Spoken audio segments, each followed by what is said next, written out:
नमस्कार, स्वागत है आपका फिक्र आपकी में। मैं हूं आपके साथ निशांत चतुर्वेदी। शुरुआत करते हैं इस वक्त की बड़ी खबर, ब्रेकिंग न्यूज नंबर 1 से। पीएम मोदी और ब्रिटिश पीएम ऋषि सुनक के बीच फोन पर बातचीत। दोनों लीडर्स के बीच द्विपक्षीय राजनीतिक और रणनीतिक साझेदारी बढ़ाने पर चर्चा हुआ है। मुक्त व्यापार समझौता जल्द लागू करने की प्रतिबद्धता पर भी बातचीत हुई है। बड़ी खबर आ रही है एसबीआई से चुनाव आयोग को इलेक्टोरल बॉन्ड का ब्यौरा मिला। ब्यौरे के साथ बैंक प्रबंधन ने हलफनामा भी पेश किया है। अब ईसी को 15 मार्च शाम 5 बजे तक वेबसाइट पर अपलोड करना होगा। सीए लागू होने के बाद सिकंदराबाद में बोले गृह मंत्री अमित शाह। कहा सीए संविधान निर्माताओं का वादा था, हमने पूरा किया। कांग्रेस ने हमेशा इसका विरोध किया, गृह मंत्री अमित शाह ने कहा। बड़ी खबर आ रही है सीए के खिलाफ कल रोड शो करेंगी ममता बनर्जी। सिलीगुड़ी में वरिष्ठ मंत्रियों के साथ रोड शो करेंगी। सीए पर बोली ये नागरिकता छीनने की साजिश है। ओवैसी ने कहा बीजेपी का मकसद एनपीआर और एनआरसी लागू करना है। एक और बड़ी खबर आ रही है, नायब सिंह सैनी हरियाणा के नए सीएम बने हैं।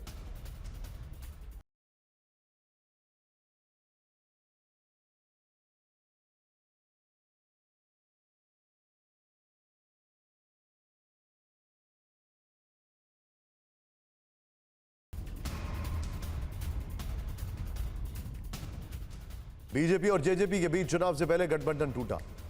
सूत्रों से खबर, सैनी को सीएम बनाने से अनिल विज नाराज है। मनोहर लाल बोले विज जल्दी गुस्सा होते हैं फिर मान जाते हैं। बड़ी खबर आ रही है, कांग्रेस ने 43 उम्मीदवारों की दूसरी सूची जारी कर दी है। दूसरी सूची में एससी एसटी ओबीसी वर्ग से 76% उम्मीदवार, छिंदवाड़ा से नकुल नाथ और जालौर से वैभव गहलोत को टिकट है। इस वक्त बड़ी खबर, आदिवासी समुदाय के लिए कांग्रेस ने 6 संकल्प जारी किए हैं। कांग्रेस नेता राहुल गांधी ने एक्स पर पोस्ट कर जानकारी दी। लिखा, इंडिया की सरकार आदिवासियों की सुरक्षा और सम्मान की गारंटी।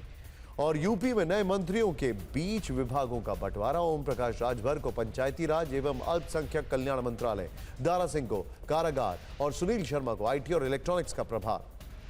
राजस्थान के जैसलमेर में तेजस फाइटर जेट क्रैश हो गया। हादसे में दोनों पायलट्स की जान बच गई है।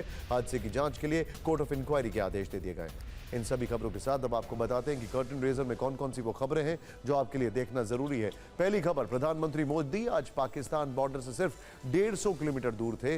वहां उन्होंने भारत की शक्ति देखी तो पाकिस्तान में खलबली क्यों मच गई। दूसरी खबर, अग्नि 5 मिसाइल ने उड़ान भरी तो बीजिंग ने समंदर से नजर बनाई।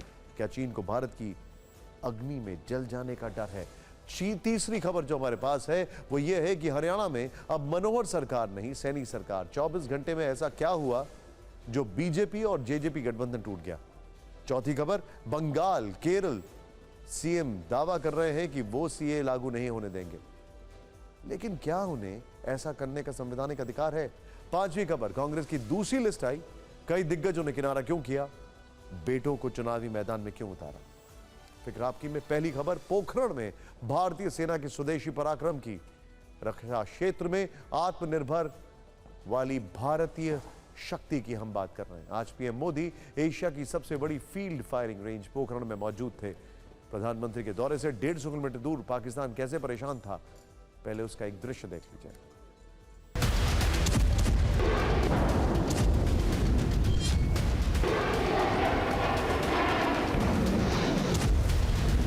पोखरण में स्वदेशी शौर्य की भारत शक्ति।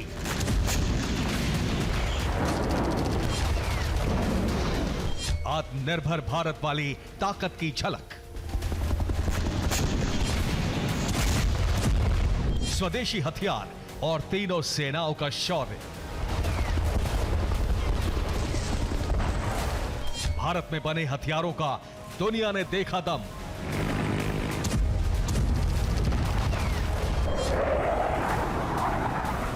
तेजस, Arjun, Pinaka, make in India धमाका। एलओसी के पास पीएम, पाकिस्तान की बढ़ी टेंशन। पाक बॉर्डर पर गरजे विमान, दुश्मन परेशान। पिछले 5 दिनों के भीतर भारत ने पाकिस्तान और चीन अपने दोनों दुश्मनों को अलग अलग तरीके से एक कड़ा संदेश दे दिया है। आज पीएम मोदी ने पोखरण से पाकिस्तान को आत्मनिर्भर भारत की ताकत का दम दिखाया, सीधा संकेत दिया कि सीमा पर साजिश अब बर्दाश्त नहीं होगी। 10 मार्च को पीएम मोदी अरुणाचल के दौरे पर थे। ये एलएसी से चीन को प्रधानमंत्री मोदी का एक कूटनीतिक संदेश था। इसके साथ ही 11 मार्च को भारत ने MIRV तकनीक से लैस अग्नि 5 का सफल परीक्षण किया। चीन और पाकिस्तान दोनों को भारत की सामरिक शक्ति का संदेश दिया। वहीं 8 मार्च को विदेश मंत्री एस जयशंकर ने टोक्यो से चीन को दो टूक कह दिया कि चीन ने भारत के साथ लिखित समझौते का पालन नहीं किया। चीन पाकिस्तान के साथ आज दुनिया ने पोखरण में आत्मनिर्भर भारत की रक्षा शक्ति देखी। दुश्मन पाकिस्तान तब कांप उठा जब LOC पर स्वदेशी लड़ाकू विमान तेजस आसमान में गरज रहे थे। LOC के पास पोखरण फील्ड फायरिंग रेंज में तीनों सेनाओं ने युद्धाभ्यास किया। भारत की शक्ति के एक्सरसाइज में स्वदेशी हथियारों की ताकत दिखाई दी। प्रधानमंत्री मोदी तीनों सेनाओं का शौर्य देखने के लिए फायरिंग रेंज में खुद मौजूद थे। सेना का दमखम देखने के बाद उन्होंने कहा कि यह नए भारत की अद्भुत शक्ति।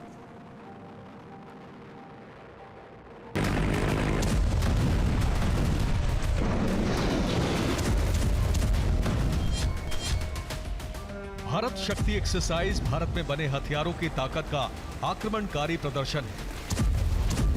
पीएम मोदी के विजन में मेक इन इंडिया के तहत कैसे भारत की रक्षा शक्ति मजबूत हो रही है, पोखरण में दुनिया इसका दम देख रही है।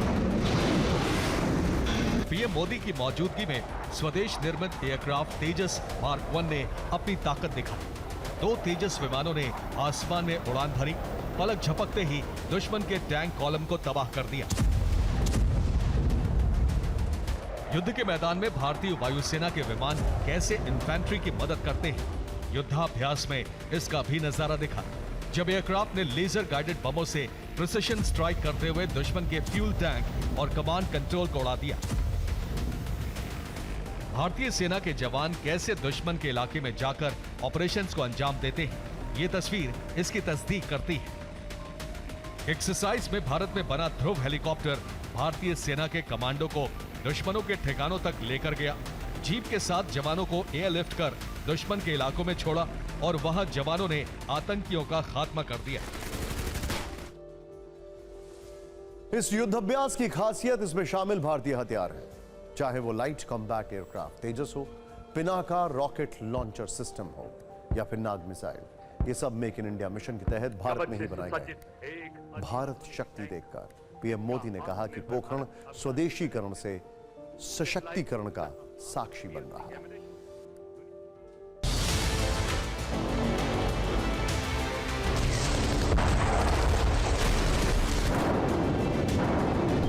आसमान में ये गर्जना,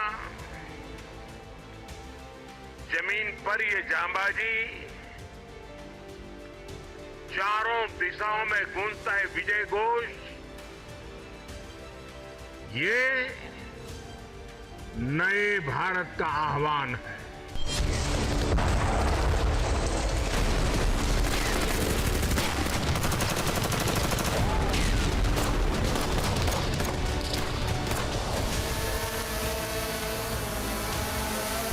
आज हमारा पोखरण एक बार फिर भारत की आत्मनिर्भरता, भारत का आत्मविश्वास और भारत का आत्मगौरव, इस त्रिवेणी का साक्षी बना है।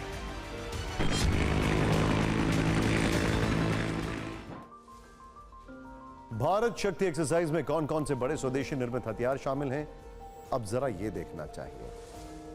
सबसे पहले Tejas aircraft, advanced light helicopter, anti ship missile, फिर BrahMos missile, T-90 IM tank, Dhanush और Sarang gun system, Akash weapon system, logistic drones.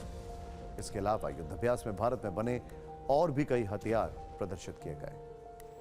रक्षा क्षेत्र में कैसे भारत आत्मनिर्भर बन रहा है, अब इससे जुड़ी जानकारी आपसे साझा करते हैं। यूपी तमिलनाडु में डिफेंस कॉरिडोर स्थापित किए गए हैं। कॉरिडोर के लिए 7,000 करोड़ से ज्यादा का निवेश हुआ है। 10 सालों में सेना के लिए 6 लाख करोड़ के रक्षा उपकरण स्वदेशी कंपनियों से खरीदे गए। रक्षा उत्पादन 10 साल में दोगुना होकर 1 लाख करोड़ से अधिक हो गया।